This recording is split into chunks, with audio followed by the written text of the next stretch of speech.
Okay, so that is equal to P is equal to Q equal to QD। ये आपका होगा total एक molecule के लिए।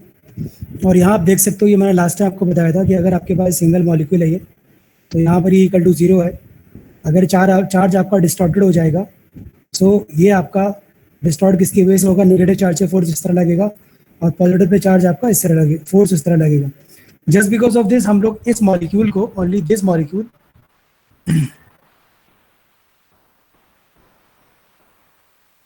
This molecule only can be represented in this form. इस form में represent हम लोग कर सकते हैं। तो हम लोगों ने एक ओरिजिनल मॉलिक्यूल निकाला और उसका डिस्टॉर्शन निकालिए। डिस्टॉर्शन ही आपके पास क्या है, डिस्टॉर्शन ही आपका क्या, पोलराइजेशन। तो it is a single molecule. इससे आपके बहुत सारे मॉलिक्यूल आपके हो सकते हैं वॉल्यूम। तो अगर पूरे वॉल्यूम को अगर आप निकाल सकते हो, पूरे वॉल्यूम का आपने निकाला, डिस्टॉर्शन को हमने नाम दिया movement, actually movement, that is a dipole movement. Okay, dipole movement का सम करके अगर डिवाइड करोगे आप डेल वी से, you will find out the polarisation actually. So that is a polarization. P is equal to limit del V tends to 0, K is equal to 1 to N, Q के dk।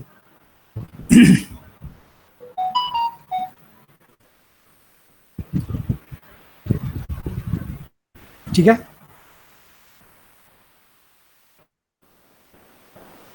So let's move on to the next topic. और the dielectric constant and the strength, ये हम लोग बाद में, पहले हम लोग पढ़ते हैं एक।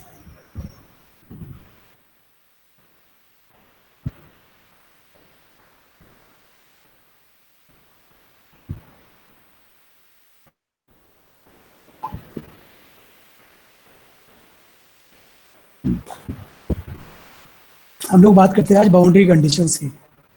सो बाउंड्री कंडीशन क्या हमारे पास, what is boundary condition? Simple सी बात यह है कि बाउंड्री कंडीशन आपकी होती है कि आपका जब electric field one medium to another medium जाता है तो वो किस तरह बिहेव करता है, बस ये बात करना है हमको यहाँ पर बाउंड्री कंडीशन में।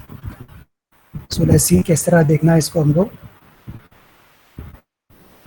Now suppose there are two dielectric medium, you can see here there are two dielectric medium. एक को आपने लाइट ग्रे से डार्क ग्रे कलर से आपने दिखाया है यहाँ पर। तो टू इलेक्ट्रिक मीडियम में आपका इलेक्ट्रिक फील्ड मूव कर रहा है from one electric field one medium to another medium. Okay, so that is your one medium, that is your one medium, that is the second medium. Movement आपका कैसे, movement from second to one, इस तरह movement है electric field का। तो सिर्फ हमको actually में फाइंड आउट करने की कोशिश क्या करनी है, we have to find out actually at the boundary what is the behavior of electric field intensity, what is the behavior of electric field intensity at the boundary। okay, so electric field intensity का behavior at the boundary ये आपका, बस हमको ये find out करना है, electric field intensity as well as electric field density. Because electric field intensity अगर आपने बिहेवियर निकाल लिया तो बाय डिफॉल्ट आप इलेक्ट्रिक फील्ड डेंसिटी पे भी कमेंट आप कर सकते हैं। सो लेट्स सी कैसे इसको करना है। बस यहाँ पर दो चीज़ें आप ध्यान रखना, हम लोग दो चीज़ें यूज़ करेंगे। पहले तो हम लोग हमको आना चाहिए गॉस लॉ। गॉस लॉ हमारे पास क्या होता है, Gauss law is equal to within a charge within a volume और within a surface the charge enclose equal to the D dot D S, बस है ना। ये चीज़ हम लोग याद रखेंगे। सो बाउंड्री कंडीशन की दो चीज़ें आप याद रखना। पहला कि आपके पास E dot D L is equal to 0। Maxwell equation आपकी होती है E dot D L is equal to 0 within a closed path, within a close path E dot D L is equal to 0 और within a close surface according to Gauss law D dot D S equal to Q enclosed. बस ये दो फॉर्मूले आपको आना चाहिए, बाकी boundary condition में ऐसा कुछ भी नहीं है।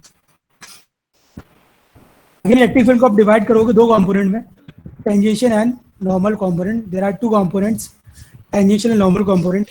टेंजेंशियल मीनिंग क्या है, the tangential component is parallel to the boundary and normal component is perpendicular to the boundary. Okay, now the E1 is equal to E1t plus E1n और E2 is equal to E2t plus E2n। ये हमारा first medium के लिए है और ये हमारा second medium के लिए हमने इलेक्ट्रिक फील्ड की कंपोनेंट डिवाइड कर लिया। अब ये जो इतनी बड़ी इक्वेशन है इसका सिंपल सा मीनिंग यहाँ पर क्या हम लोग रहे हैं, that is E dot DL is equal to 0। यहाँ हम लोग क्या करेंगे, E vector dot DL vector, इसका बस ये आपको करना है और देखना है आपके पास ये 0 के बराबर है। और ये कैसे आया अभी हम लोग देख लेते हैं कैसे आया ये इक्वेशन कैसे बनेगी। बहुत ईजी इक्वेशन है, इसमें कुछ भी नहीं है, बस नीचे ध्यान देते रहो आप बस इस डायग्राम पे। Now what we are doing, what we are assuming a rectangular close path, that is a close path, here we have to apply E dot D L is equal to 0। Okay, ये आपका एक close path है जिसमें आपके पास direction कैसी है, this is the direction, ये direction है इसके मूवमेंट की। तो मूवमेंट की डायरेक्शन बहुत मैटर करेगी, बिकॉज जैसा आपका मूवमेंट होगा वैसे ही आपकी डीएल की डायरेक्शन आएगी। The DL is what, DL is length, ये आपका डेल डब्ल्यू की डायरेक्शन है इन दिस डायरेक्शन। किसके लिए, मीडियम 2 के लिए, for the medium 2 direction of del W this, for the medium 1 the direction of del W this. ठीक है, so let's see how we can apply. Now first of all we are taking the medium 2, हम लोग medium 2 लेके चल रहे हैं। the direction of medium 2 here is e2n, you can see e2n। तो e2n में सिर्फ कितना पार्ट आएगा, ये वाला जिसको मैंने राइट पार्ट से शो करा दिया, और इसकी डायरेक्शन कैसी है, ऊपर की तरफ। अच्छा, इतना जो पार्ट है ये होगा आपका del H by two, it will be the del H by to.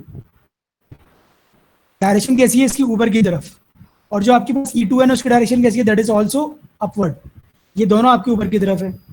Again ये अगर दोनों ऊपर की तरफ है तो that way both are parallel, del H by two and e2n both are parallel to each other, that means ये आपका पॉजिटिव होगा। अच्छा, डेल e2n के साथ एक और मल्टीप्लाइकेशन करोगे आप किसका, इसका।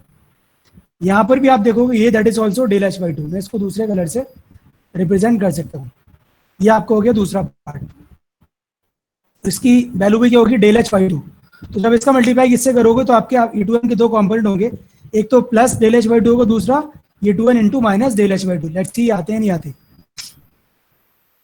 अब यहाँ देखो e2n, वेयर इज e2n, ये आपका e2n रहा, that is minus e2n del H by two, और दूसरा कौन सा होगा, plus e2n del H by two. ये कंप्लीट हो गया। अब नीचे आओ फिर, अब बात करते हैं हम e2t की, tangential component. What is the tangential component,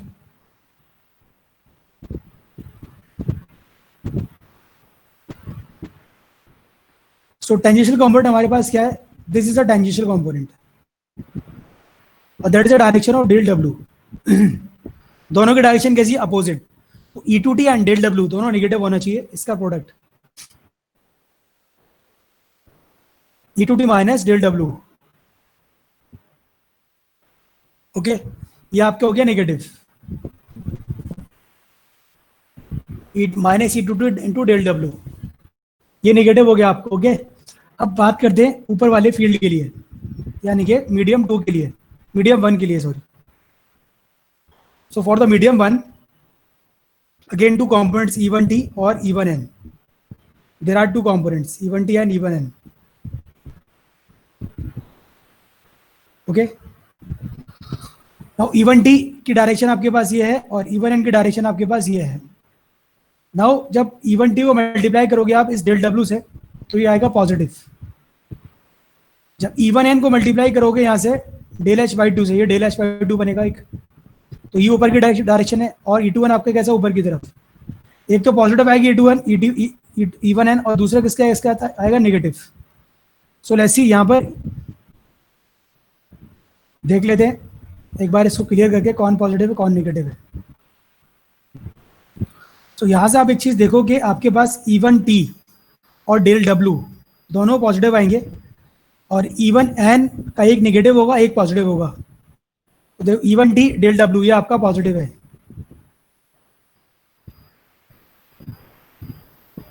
और दूसरा e1n del H by two negative, और दूसरा आपके क्या e1n plus del H by two ये पॉजिटिव। सो जब आप यहाँ देखोगे कुछ चीजें आपस में कैंसिल आउट हो जाएंगी, कौन कौन सी,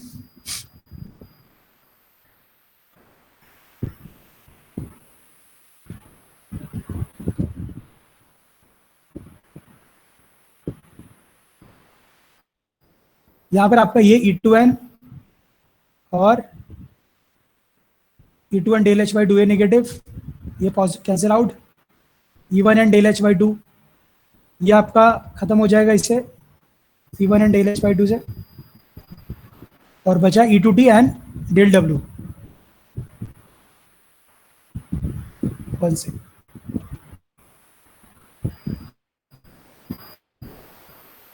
ओके, तो हमारे पास क्या बचेगा, E1t is equal to E2t. Now the condition is del h tends to 0. Why this condition is del h tends to 0? Because we are interested in the boundary condition. आपने तो रेक्टेंगुलर माना है, इस रेक्टेंगुलर को del H में अगर del H tends to 0 रखोगे तो रेक्टेंगुलर कन्वर्ट हो जाएगा एक सिंगल लाइन में. So it become a boundary condition. So if you know E1t, then you can also comment on the D1t and D2t epsilon 1. D1t upon epsilon 1, D2t upon epsilon 2. So D1t upon epsilon 1, D1t, D2t upon epsilon 2. Okay. So ये हम लोगों ने कैसे किया? We know E1 is equal to D1 upon epsilon और D2 is equal to E2 is equal to D2 upon epsilon 2. So we can again calculate D1t and D2t. तो एक चीज यहाँ से क्लियर है कि आपका जो E1 and E2 है ये दोनों तो इक्वल एक दूसरे के. दैट मीन्स E1 जो टेंजेंशियल कंपोनेंट है इलेक्ट्रिक फील्ड का वो तो कॉन्टिन्यूस इन नेचर है इसका इलेक्ट्रिक फील्ड इंटेंसिटी का. But the similarly the density tangential density tangential component of the density electric field density is not continuous because d1t is not is equal to d2t. We can see here from d1t is not is equal to d2t, hence they both are not equal to each other.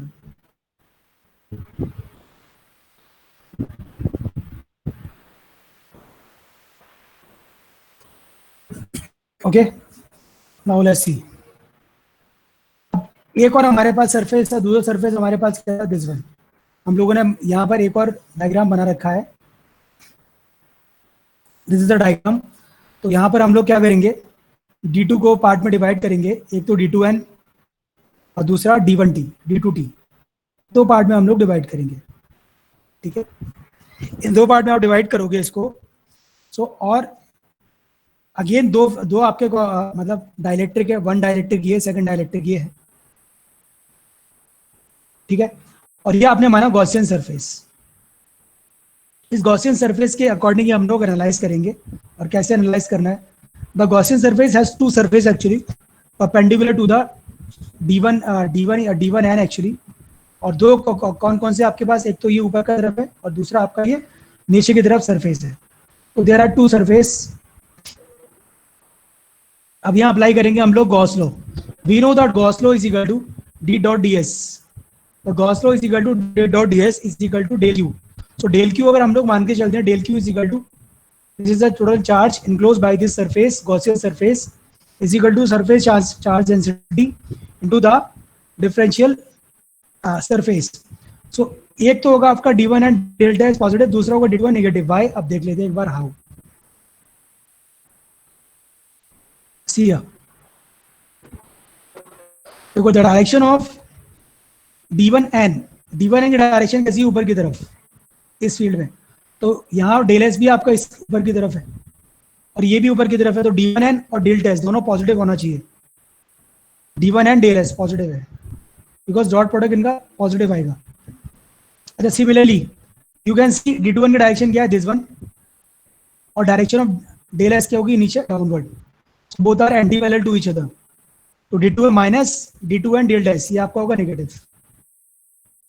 So again हम लोग क्या interpret कर सकते हैं, D1n minus D2n is equal to rho S. अच्छा, हम लोगों ने ये एज्यूम किया है कि आपके पास जो गॉसियन सरफेस आपने एज्यूम किया है, this Gaussian surface has charge del Q. Okay, तो इसकी डेंसिटी क्या होगी, rho S. Rho S delta S. But again ये अगर स्टैटिक फील्ड है, दैट मीन्स यहां से सिर्फ इलेक्ट्रिक फ्लक्स लाइंस आपकी निकल रही है. ओके, और यहाँ कोई चार्ज स्टोर नहीं हो रहा. जितनी इलेक्ट्रिक फ्लक्स लाइंस यहाँ से इस गॉसियन फील्ड में एंटर कर रही हैं, ये गॉसियन सरफेस में एंटर कर रही हैं. सपोज यहाँ से दो इलेक्ट्रिक फ्लक्स लाइंस निकली, एंटर की और दोनों यहाँ से निकल गई. तो यहाँ पे अंदर कोई भी इलेक्ट्रिक फ्लक्स लाइन तो बची नहीं. दैट मीन्स यहाँ कोई चार्ज बचेगा नहीं अंदर. उसको हम लोग बोलते हैं static nature. There is no stored charge. In this case, the rho s will be 0. If the rho s is equal to 0, then D1n is equal to D2n. We can say D1n is equal to D2n. So this D1n is nothing but the normal component of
okay, so d1n is equal to d2n, we can see here. So this is the continuous component d1n is equal to d2n. Okay, अगर ये आपके पास continuous component है, so we can say कि आपकी जो density है, normal flux density is continuous in nature. Similarly अगर d1n हमको पता है तो we can also comment on the e1n, then electric field intensity, normal component of the electric field intensity, that is E1n. So D1 is equal to epsilon 1 into E. So we can also see E1n is equal to epsilon 1 E1n is equal to epsilon 2 into E2n. So we can say that E1n not is equal to E2n. So the normal component of electric field intensity is discontinuous at the boundary. When the boundary of what? When the boundary of dielectric and dielectric. Okay, dielectric की अगर boundary आपके पास, तो आप क्या बोल सकते हो, आप बोल सकते हो कि आपके पास ये electric field intensity normal direction में डिसकंटिन्यूअस है. नाउ अब ये सब तो आपने कर लिया. नाउ अब we have to find out the, हम एक चीज जानते हैं जो हम लोग ऑप्टिक्स में पहले पढ़े हैं, बचपन में क्या पढ़े हैं, कि जब भी आपकी रे एक मीडियम से दूसरे मीडियम में जाती है, अगर वो लाइटर मीडियम से डेंसर मीडियम में जा रहे हैं, अगर मैं सपोज 2 को लाइटर मीडियम मानता हूँ, that is a lighter medium और that is a denser medium, ये आपका डेंसर में D4 डेंसर और L4 lighter. Okay, lighter to denser medium में जाती है, तो आपका यहाँ से जो नॉर्मल आपने ड्रॉ किया है, इस नॉर्मल से थोड़ा सा जो वेव है या फ्लक्स लाइन है, ये थोड़ी नॉर्मल से दूर भागेगी. ऐसा हम लोग पहले पढ़ चुके हैं. सिमिलरली अगर ये लाइटर मीडियम ऊपर वाला, if the upper medium is lighter, if it is lighter medium and this is a denser medium, so the case is different. अगर नीचे वाले, अगर लाइट डेंसर से लाइटर में जाएगी तो आपके पास, सॉरी मैं उल्टा बोल दिया पहले, इन केस ऑफ डेंसर से लाइटर में जाएगी तो आपके पास ये नॉर्मल से दूर भागेगी, और लाइटर टू डेंसर जाएगी तो नॉर्मल की तरफ भागेगी.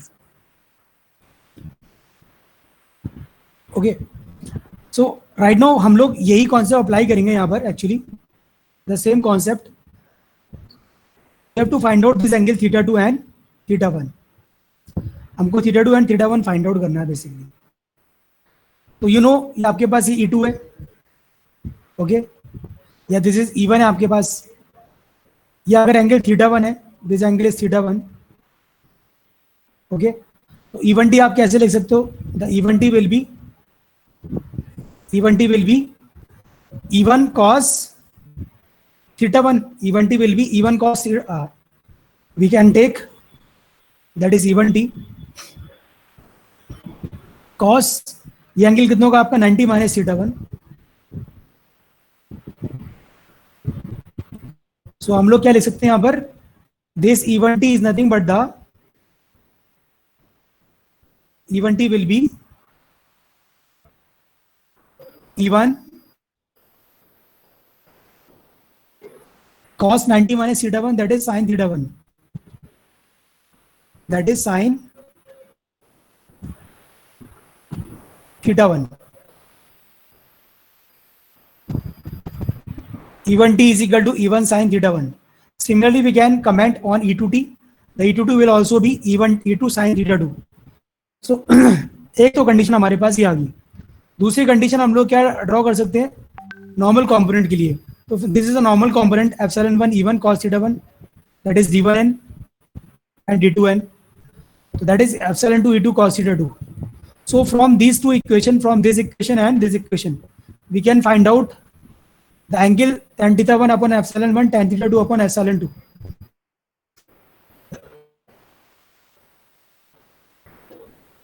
Okay, so it will be epsilon 1 is equal to epsilon naught into epsilon 1.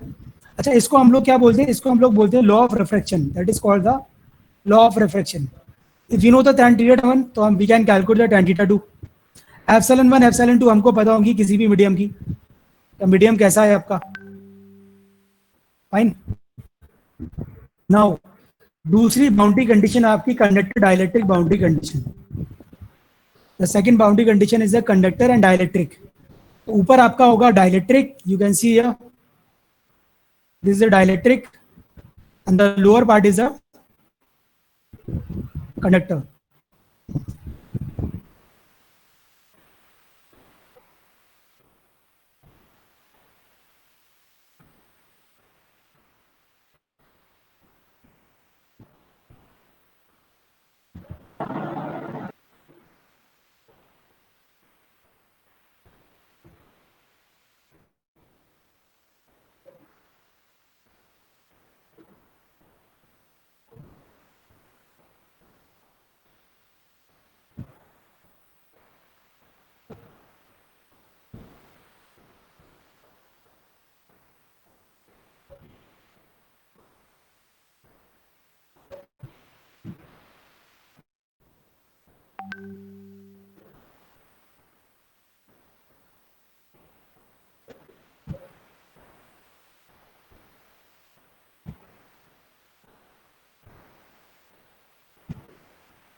Okay, तो ये कंडीशन हमारे पास है. तो basically we need to check here. So dielectric हमारे पास क्या होगा, दैट इज अ डाइलेक्ट्रिक. और ये हमारे पास कंडक्टर. अब कंडक्टर के लिए आप एक चीज जानते हो कि with in a perfect conductor, अगर आपका परफेक्ट कंडक्टर है तो उसके अंदर हर पॉइंट इक्विपोटेंशियल पॉइंट होगा. तो विद इन अ कंडक्टर, एक कंडक्टर के बीच में आपके पास, एक कंडक्टर के अंदर कोई भी इलेक्ट्रिक फील्ड इंटेंसिटी नहीं होती, because E is equal to minus dV upon dx. तो dV अगर आपके पास पोटेंशियल डिफरेंस बिटवीन 2 पॉइंट्स हमेशा जीरो होगा within a perfect conductor. So we can say the electric field intensity is zero inside a perfect conductor. Within a perfect conductor, the electric field intensity is zero. Okay. So again हम लोग divide करेंगे किसके, अब सिर्फ dielectric हमारे पास बचा. Now we are having only dielectric. अगर डाइलेक्ट्रिक हमारे पास बचा है तो डाइलेक्ट्रिक में दो कंपोनेंट हैं, ET and EN, tangential component and normal component. तो अगेन आप क्या पहले की जैसे काम करोगे, पहले की तरह क्या काम करोगे कि आप एक बॉक्स मानोगे, ये रेक्टेंगुलर बॉक्स, और यहाँ अप्लाई करोगे E dot DL is equal to zero. यहाँ से आपका कौन सा कंपोनेंट आएगा आपका, यहाँ से आप देख सकते हो ऊपर कौन सा कंपोनेंट आएगा. Let's see boundary condition of conductor and dielectric. So conductor के अंदर तो कुछ भी एग्जिस्ट नहीं कर रहा, कोई भी इलेक्ट्रिक फील्ड इंटेंसिटी होगी नहीं, तो उसके लिए normal and vertical, normal and tangential compound दोनों zero, that is for conductor. You can see here, ये दोनों कंडक्टर के लिए है, ये सब कंडक्टर के लिए जीरो जीरो। सिर्फ आपके पास ये बचे जो, ये किसके लिए होंगे, आपके डाइलेक्ट्रिक के लिए। दीज आर फॉर डाइलेक्ट्रिक, ठीक है, डाइलेक्ट्रिक के लिए। E N into del H by two minus E T into del W minus E N into del H by two. So after putting del H tends to zero, अब एक चीज से यहाँ से ये कैंसिल आउट हो जाएगी आपस में, del H by two cancel. Del H tends to zero हम लोग क्यों ले रहे हैं, because del H tends to zero हमसे ले रहे हैं बिकॉज हमारे पास जो रेक्टेंगुलर है वो एक लाइन में कन्वर्ट हो जाए, रेक्टेंगुलर बॉक्स, और वो हमारी बाउंड्री कंडीशन में देते हैं हमको। So we can see the ET is equal to 0. So again, tangential component of dielectric medium is 0. So बचा आपके पास क्या बचेगा, अब दूसरे वाले डायग्राम में अगर हम लोग देखें, अगर गॉसियन सरफेस हम लोग बना लेते हैं इसका, तो फॉर द गॉसियन सरफेस तो डेल एस, नीचे तो कुछ है नहीं आपका, नीचे वाले पार्ट में सब जीरो है, सिर्फ ऊपर वाले पार्ट में आपको मिलने वाला है। तो D N into delta S is equal to charge enclose, dn into delta s is equal to charge enclosed is equal to rho s. So dn into rho s, if rho s is the charge, if rho s is the charge stored in the dielectric, so we can say dn is equal to rho s. तो एक चीज हमको clear है, no dielectric electric field में exist within a conductor, that is rho V is equal to zero, E is equal to zero. और जैसा मैंने आपको पहले बताया था कि परफेक्ट कंडक्टर के अंदर कोई भी पोटेंशियल नहीं होता, या पोटेंशियल डिफरेंस नहीं होता actually. If there is no potential difference, that means there is no electric field intensity, उसका मीनिंग यही है, ठीक है। तो टेंजेंशियल कंपोनेंट आपका जीरो होगा, सिर्फ आपको क्या मिलेगा, normal component D N, that is equal to epsilon not epsilon R is equal to rho S. अच्छा, now this is the third boundary condition. अब ये थर्ड बाउंड्री कंडीशन आप लोगों को खुद को करनी है, बहुत ईजी है ये भी, इसमें भी सिर्फ आपको याद ही रखना है E dot D S is equal to zero. सब लोग समझ के अपना राइटअप अपलोड करोगे गूगल क्लासरूम में, और ये सबको आज ही अपलोड करना है, इसको अंडरस्टैंड करके।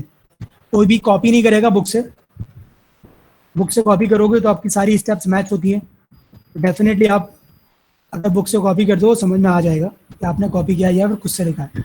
Try to understand with yourself, खुद से करने की कोशिश करना पूरी। और सिर्फ ये दो इक्वेशन याद रखना, मैंने जैसे आपको बताया, एक तो ये इक्वेशन होगी और दूसरी इक्वेशन ये होगी, बस ये कंडीशन आपकी खत्म हो जाएंगी, बाउंड्री कंडीशंस। इसके बाद हम लोग पढ़ेंगे continuity equation. What is a continuity equation?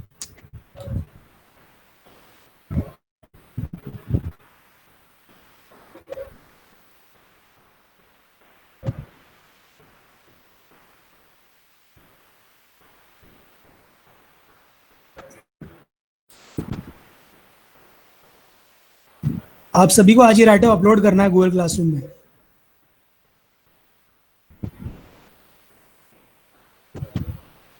Easy है ये, इतना टफ नहीं है। कोई डाउट आए तो आप मुझसे पूछ सकते हो, बट कॉपी मत करना बुक से, इसको कोई मतलब नहीं है कॉपी करने का।